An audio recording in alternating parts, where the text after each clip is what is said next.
सुप्रभात, नमस्कार, वंदन बच्चों। आज क्लास 12th का हिस्ट्री का एनुअल एग्जामिनेशन 2024 के लिए जो पूछा हुआ क्वेश्चन था वे लेकर आया हूं और शायद ये जो है एमसीक्यू क्वेश्चन आप सभी को जो है बहुत ही जो है लाभदायक साबित होगा और आपको एक आइडिया मिल जाएगा कि किस तरह जो है 12th में हिस्ट्री में एमसीक्यू क्वेश्चन पूछता है। चलिए बच्चों, आज हम लोग चलते हैं क्वेश्चन नंबर 1 में। तो क्वेश्चन नंबर 1 क्या है कि हड़प्पा सभ्यता प्रसिद्ध बंदरगाह लोथल किस राज्य में स्थित है। ठीक है ना। तो आपका ऑप्शन है राजस्थान, बी में है महाराष्ट्र, सी में है गुजरात और डी में है पंजाब। तो आपका आंसर जो हो जाएगा बच्चों वो होगा गुजरात में होगा। ठीक है ना। ये हड़प्पा सभ्यता पाकिस्तान के पंजाब प्रांत में रावी नदी के किनारे जो है बसी थी। ठीक है। साथ ही ये बता दूं कि रावी नदी सिंधु नदी के सहायक नदी भी है। हड़प्पा सभ्यता को सिंधु घाटी सभ्यता के नाम से भी जाना जाता है, ये आपको जानना है। ठीक है। साल 1921 में दयाराम साहनी द्वारा जो है खोजी गई सभ्यता है। ये सभ्यता जॉन मार्शल के नेतृत्व में जो है सो खोजा गया था। चलिए ठीक है। साथ ही ये भी बताते चले कि राजस्थान का जो राजधानी है वो जयपुर है। राजस्थान की राजधानी कहाँ है बच्चों? तो जयपुर में है। ठीक है। महाराष्ट्र का कहाँ है? तो मुंबई में है। और गुजरात का राजधानी कहाँ है? गांधीनगर। और पंजाब का है चंडीगढ़। ठीक है। नेक्स्ट क्वेश्चन में चलते हैं बच्चों। क्वेश्चन नंबर 2 में पाटलिपुत्र की स्थापना किसने की? ठीक है ना। आपके बीच ऑप्शन है चंद्रगुप्त मौर्य ने, अशोक ने, उदयन ने या बिंबिसार ने। तो आपका आंसर हो जाएगा उदयन। कौन? उदयन। ऑप्शन नंबर सी हो जाएगा। ठीक है। और पाटलिपुत्र की स्थापना जो है बच्चों मगध के राजा अजातशत्रु ने की थी। यह शहर गंगा नदी के पास बना था। ठीक है ना। यहाँ तो उदयन है लेकिन स्थापना जो है कौन किया था? अजातशत्रु ने किया था। बाद में जो है अजातशत्रु के पुत्र ने उदयन, ठीक है ना, अजातशत्रु के कौन पुत्र थे? तो उदयन जो था ये मगध की राजधानी बना दिया था। किसको? पाटलिपुत्र को। ठीक है। पाटलिपुत्र आधुनिक पटना जो कि बिहार राज्य में स्थित है। कहाँ है पाटलिपुत्र? तो बिहार में। ठीक है ना। पाटलिपुत्र को पहले पाटली ग्राम के नाम से भी जाना जाता था। शेरशाह सूरी के शासन काल में पाटलिपुत्र जो है पटन कहा जाने लगा। पाटलिपुत्र को शेरशाह सूरी के कार्यकाल में क्या कहा जाता था? पटन।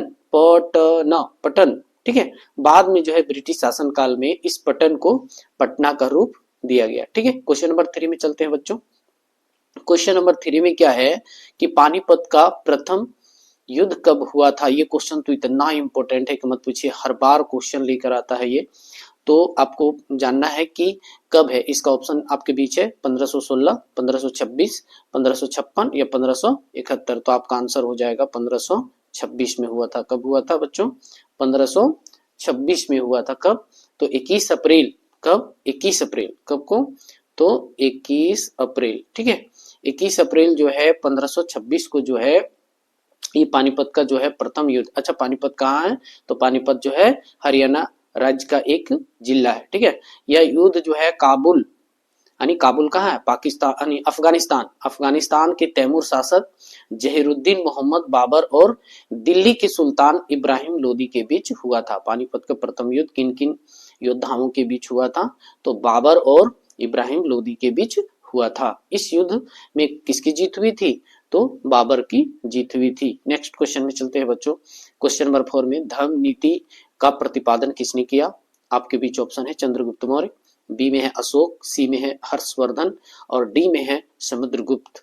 तो धर्म की नीति जो है बच्चों अशोक ने प्रतिपादन किया था। कौन किया था? तो अशोक ने किया था। साथ ही ये जानते चले बच्चों कि सम्राट अशोक जो था मौर्य वंश के राजा थे। वे मगध साम्राज्य के सम्राट थे और उनका शासनकाल ईसा पूर्व 669 से लेकर 232 तक चला था। ठीक है। अशोक को चक्रवर्ती सम्राट अशोक के नाम से भी जाना जाता था। अच्छा, हम लोग धर्म नीति अशोक के बारे में जान गए, तो हम लोग कुछ धर्म नीति के बारे में भी जान लेते हैं। तो धर्म नीति क्या है ना? ये सामाजिक व्यवहार और गतिविधियों से जुड़ी हुई एक प्रणाली थी और धर्म नीति के तहत जो है अशोक ने पशु बलि पर रोक लगाई थी। क्या लगाई थी? पशु बलि पर रोक लगाई थी। धर्म नीति के तहत अशोक ने मनुष्यों और जानवरों के लिए चिकित्सा सुविधाएं भी विकसित किए थे। धर्म नीति के तहत जो है अशोक ने सड़क, कुएं, वृक्षारोपण इत्यादि जो है करवाया था। और धर्म नीति के तहत जो है उन्होंने क्या किया था, तो महात्माओं की नियुक्ति करवाया था, जितना भी बुद्धिमान व्यक्ति हैं उनकी नियुक्ति किया गया था, ठीक है ना। चलिए बच्चों क्वेश्चन नंबर नेक्स्ट 5 में चलते हैं। क्वेश्चन नंबर 5 में कहता है कि भक्ति आंदोलन का निर्गुण शाखा के प्रमुख संत कौन थे। आपके बीच ऑप्शन है ए मीराबाई, तुलसीदास, कबीरदास और रामदास। तो आपके बीच आंसर होगा भक्ति आंदोलन के निर्गुण शाखा के प्रमुख संत जो थे वो कबीरदास थे। कौन थे, कबीरदास। आपका ऑप्शन 5वां का हो जाएगा सी, कौन, कबीरदास, ठीक है ना। भक्ति आंदोलन जो था भारतीय इतिहास का एक सामाजिक धार्मिक आंदोलन था। और साथ ही बता दूं कि इस आंदोलन ने धार्मिक सुधार लाने की कोशिश की थी। भक्ति आंदोलन की शुरुआत दक्षिण भारत में हुई थी। भक्ति आंदोलन की शुरुआत कहाँ हुई थी, तो दक्षिण भारत में हुआ था, याद रखना है कहाँ, तो दक्षिण भारत में हुई थी। बाद में जो है यह उत्तर भारत में फैला दिया गया था, यानी लाया गया था। भक्ति आंदोलन एक ईश्वरवाद पर आधारित था, यह है ना। इस आंदोलन में भगवान कृष्ण की भक्ति को विकसित की गई थी। भक्ति आंदोलन में कौन सा भगवान की भक्ति को विकसित की गई थी, तो है श्री कृष्ण जी, ठीक है ना। भक्ति आंदोलन के प्रमुख संत कौन कौन थे, रामानुज, वल्लभाचार्य नाम, है ना, नानक, कबीर और श्री चैतन्य, रामानंद, तुलसीदास, सूरदास, मीराबाई, है ना, रहीमदास इत्यादि जो थे सब भक्ति आंदोलन से जुड़े हुए थे। और भक्ति आंदोलन में किस भगवान की विकास किया गया था, भक्ति का, तो है कृष्ण जी का, ठीक है। नेक्स्ट क्वेश्चन 6 में आते हैं। हेनसांग किसके दरबार में भारत आया था। हेनसांग जो है तो ये आया था, आपके बीच ऑप्शन पहले देख लेते हैं क्या है, कनिष्क, समुद्रगुप्त, चंद्रगुप्त द्वितीय और हर्षवर्धन। तो आपका आंसर हो जाएगा हर्षवर्धन के जो है कार्यकाल में आया था। हेनसांग किसके कार्यकाल में आया था, तो हर्षवर्धन। अच्छा बता दें कि हेनसांग जो था एक बौद्धिक या बौद्ध भिक्षु था। क्या था, हेनसांग क्या था, तो एक बौद्ध भिक्षु था। कौन था, बौद्ध भिक्षु, ठीक है, ये एक बौद्ध भिक्षु थे। वे लमसम जो है 630 जो है ईस्वी के आसपास जो है भारत आए थे। और ये लमसम 15 साल भारत में रहे। कितना साल रहे, तो 15 साल, ठीक है, 15 साल जो है उन्होंने भारत में रहे थे। नेक्स्ट क्वेश्चन में चलते हैं बच्चों। 7वां क्वेश्चन में कहता है विजयनगर के प्रसिद्ध शासक कृष्णदेवराय किस वंश से संबंधित थे, है ना। हमको ये पहले जानना है कि विजयनगर आज के डेट में कहाँ है, तो ये कर्नाटक में है। कहाँ है, कर्नाटक में, ठीक है। और विजयनगर के जो संस्थापक था वो कौन था, संगम वंश के हरिहर और बुक्का का 1336 में किया था। अब आते हम लोग कि कृष्णदेवराय जो था किस वंश से संबंधित थे। आपके बीच ऑप्शन है संगम वंश, सालू वंश और तुलु वंश और अराबिदु वंश। तो आपका आंसर हो जाएगा, आपका आंसर होगा बच्चों सी। कौन होगा, ये सी होगा, तुलु वंश का, ठीक है। और तुलु वंश जो है कब से कब तक चला, 1505 ईस्वी से लेकर के 1570। देखिए हालांकि संगम वंश जो स्थापना किया था विजयनगर को, जिसे हम्पी के नाम से भी जाना जाता है, ठीक है ना। तो ये जो है 1336 ईस्वी में स्थापना किया और 1485 तक जो है संगम वंश चला। उसके बाद 1485 से लेकर 1505 के बीच सालू वंश जो है चला था, है ना। और सी में है तुलु वंश जो 1505 से लेकर के 1570 ईस्वी तक चला था। और चौथा वंश जो है अराबिदु 1570 से लेकर के 1650 ईस्वी तक जो है चलाया था, ठीक है। और कृष्णदेवराय जो था किस वंश से बिलोंग करने वाला था, तो तुलु वंश। नेक्स्ट क्वेश्चन नंबर 8 में आते हैं। हुमायूं नामा की रचना किसने की। आपके बीच ऑप्शन है हुमायूं, हेनरी वेवरिज, गुलबदन बेगम या अब्दुल फजल। तो गुलबदन बेगम होगा। कौन होगा आपका, गुलबदन बेगम। अबुल फजल ने तो ऐने अकबरी लिखा था, है ना, अकबरनामा लिखा था।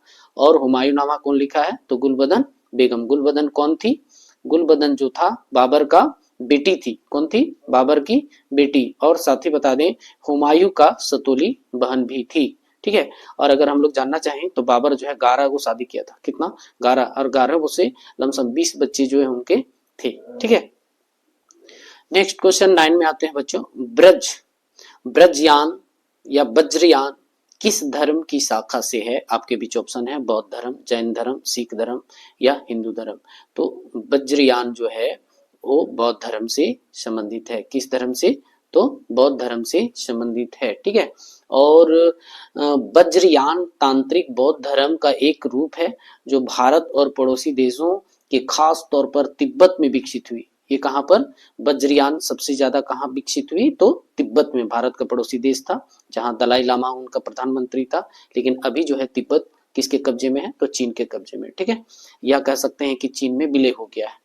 अब और थोड़ा सा जान ले कि वज्रयान जो है संस्कृत शब्द अर्थात हीरा या तड़ित का वाहन है।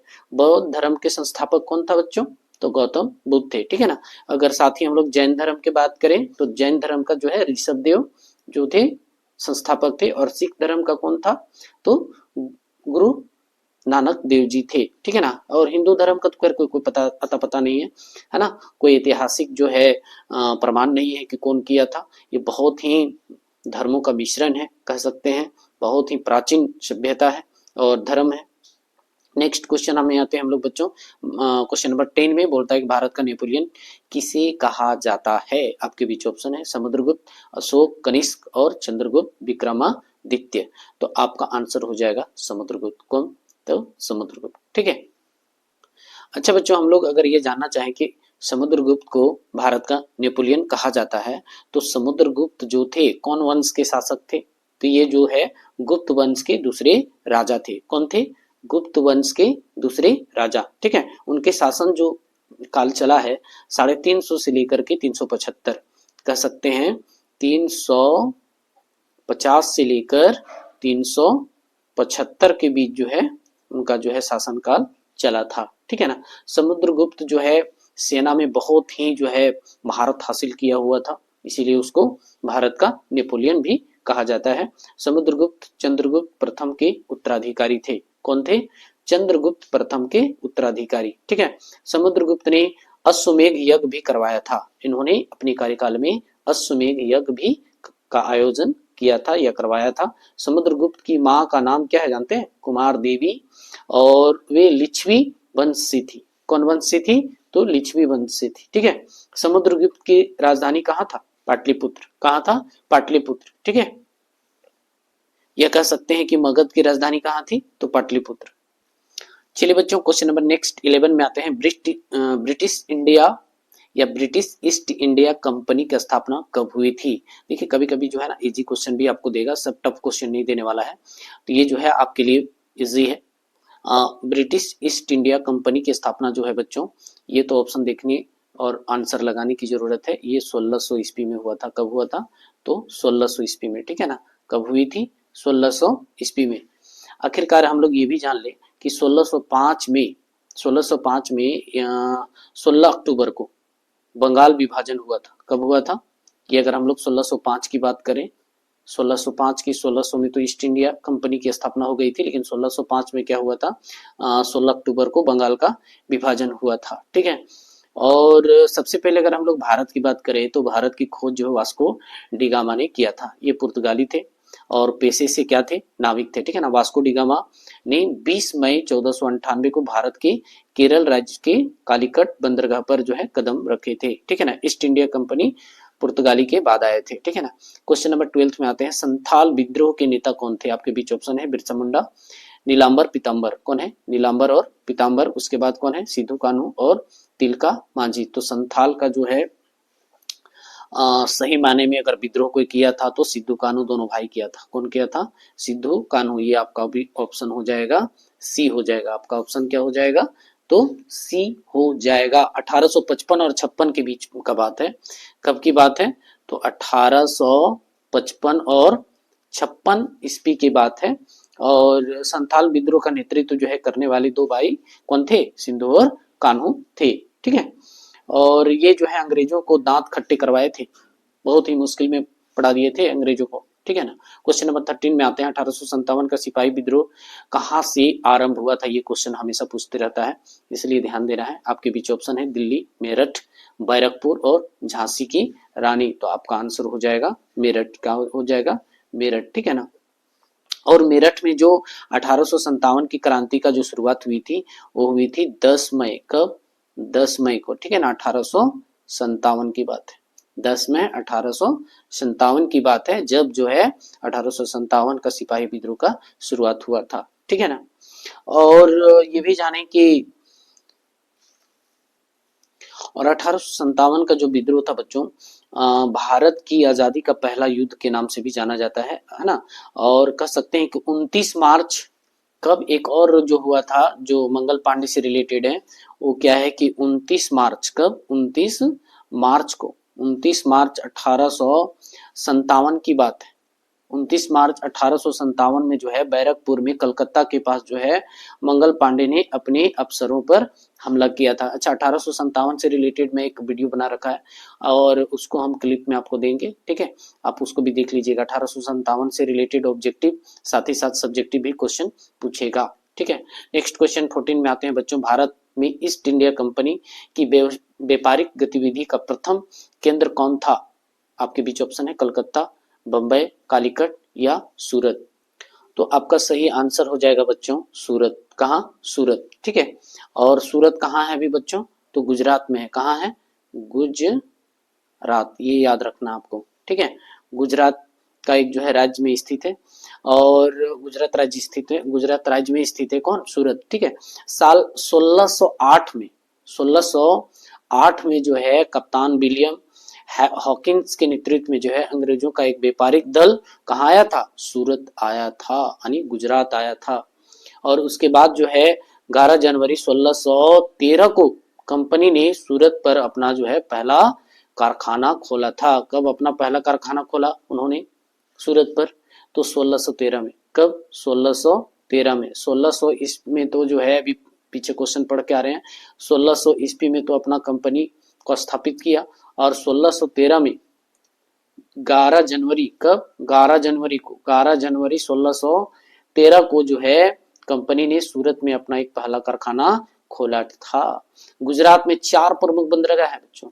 वहां जो है सामान को मैन्युफैक्चरिंग करने के बाद कह सकते हैं या निर्माण करने के बाद जो है अपने बंदरगाह के द्वारा जो है निर्यात करता था। यही कारण है कि सूरत जो है व्यापारिक केंद्र बना हुआ था, ठीक है। मुंद्रा है, दोहाज है ना, हजीरा है, इस तरह जो है बंदरगाह है, वो बंदरगाह के द्वारा जो है अपना व्यापारिक गतिविधि को चलाते थे। नेक्स्ट क्वेश्चन में आते हैं 15 1857 के विद्रोह के कारणों में से एक चर्बी युक्त कारतूस का प्रयोग किस राइफल में किया जाता था?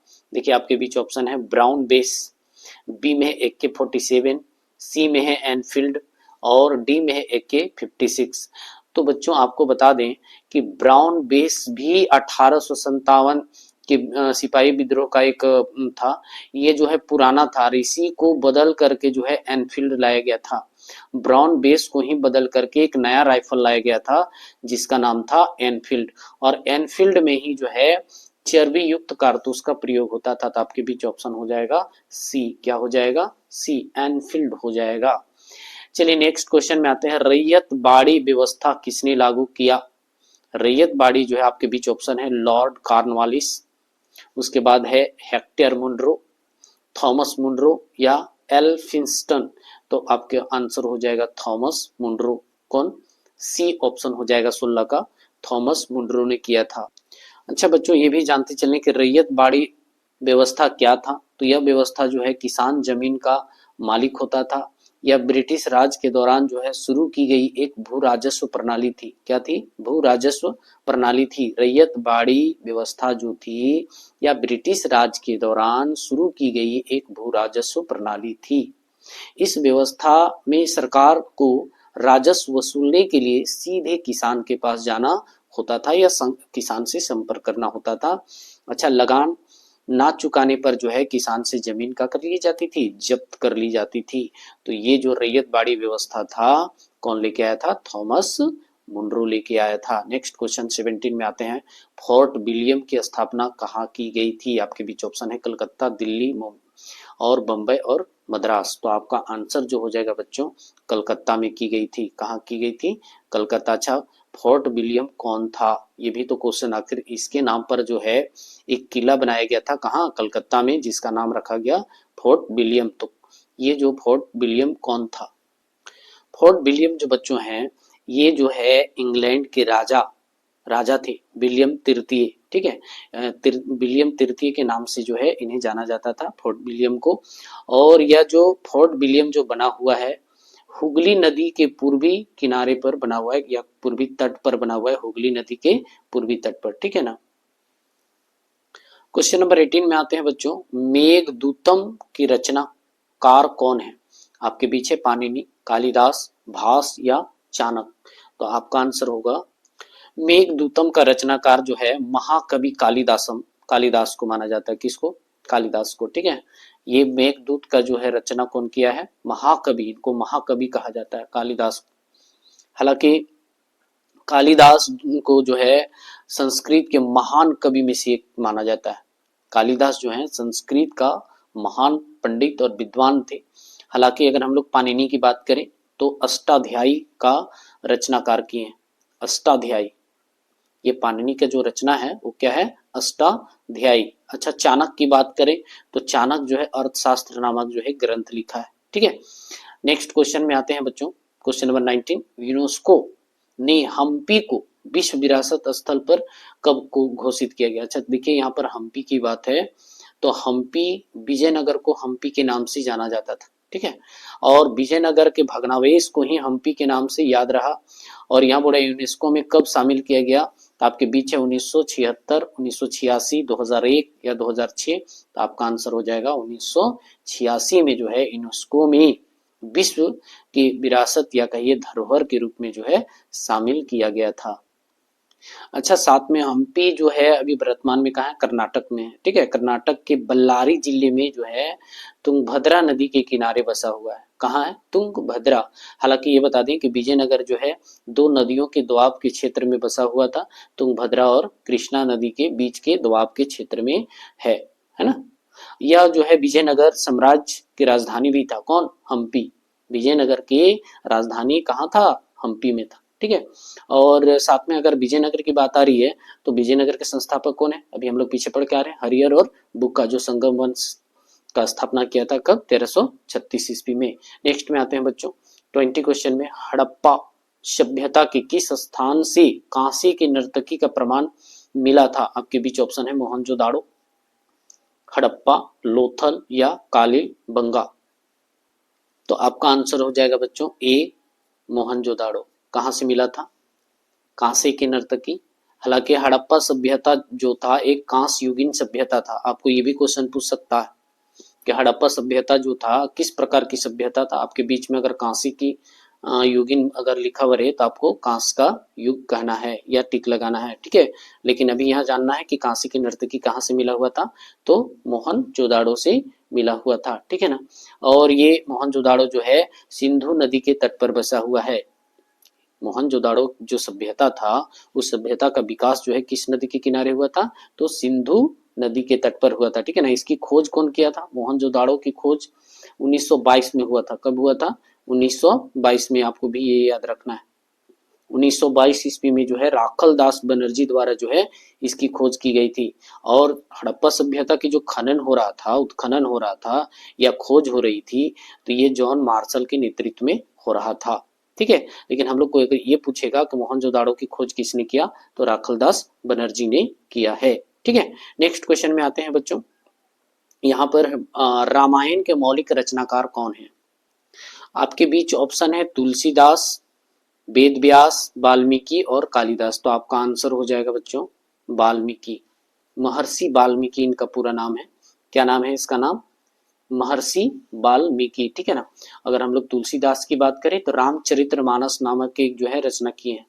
रामचरितमानस या कह सकते हैं हनुमान चालीसा जो है ना, सब तुलसीदास की रचना है। अगर हम लोग वेद व्यास की बात करें तो वेद व्यास जो है महाभारत 18 पुराणों का जो है रचनाकार कौन है?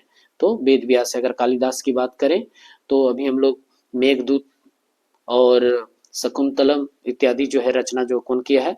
तो कालिदास। कालिदास का भी रचना बहुत सारे हैं, तो मुख्य रूप से हमको रखना है मेघदूत तो पूछा ही पूछता है, ठीक है। और साथ में आपको ये याद रखना है शकुंतलम की रचना जो है कालिदास ने किया है। ये चारों महान व्यक्ति हैं। क्वेश्चन नंबर 22 में आते हैं, संथाली भाषा के विद्रोह में क्या कहा जाता है? संथाली भाषा में विद्रोह को क्या कहा जाता है? आपके बीच ऑप्शन है सेंद्रा, झूम, हुल या उलगुलान, ठीक है। तो इसको हुल कहा जाता है। विद्रोह को क्या कहा जाता है संथाली की भाषा में? तो हुल कहा जाता है। हालांकि हम लोग झूम जो है ये जो है स्थानांतरित कृषि को ज्योग्राफी में कहा जाता है झूम की खेती। अच्छा, उलगुलान हम लोग जान लेते हैं। तो उलगुलान का मतलब क्या होता है? उलगुलान शब्द का अर्थ होता है महा उत्पात, है ना। उत्पात, जैसे बच्चा लोग जो है कुछ कुछ करते रहते हैं, बड़ी उत्पात कर रहा है ना, तो यही चीज जो है उलगुलान का अर्थ होता है नेता लोग जो है या क्रांतिकारी जो है उत्पात मचाता था, इसीलिए इसको उलगुलान कहा गया है। उलगुलान भी जो है बच्चों अपने हक और अधिकार के लिए जो है किया गया था। नेक्स्ट क्वेश्चन है 23।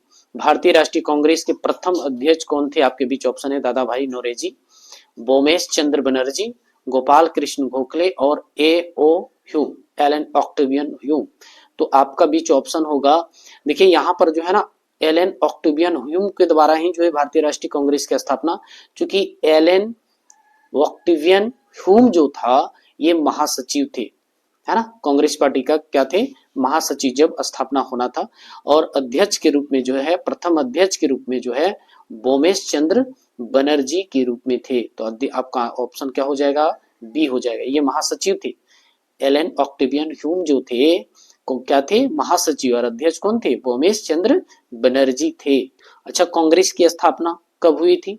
तो कांग्रेस की जो स्थापना हुई थी बच्चों 28 दिसंबर, कब?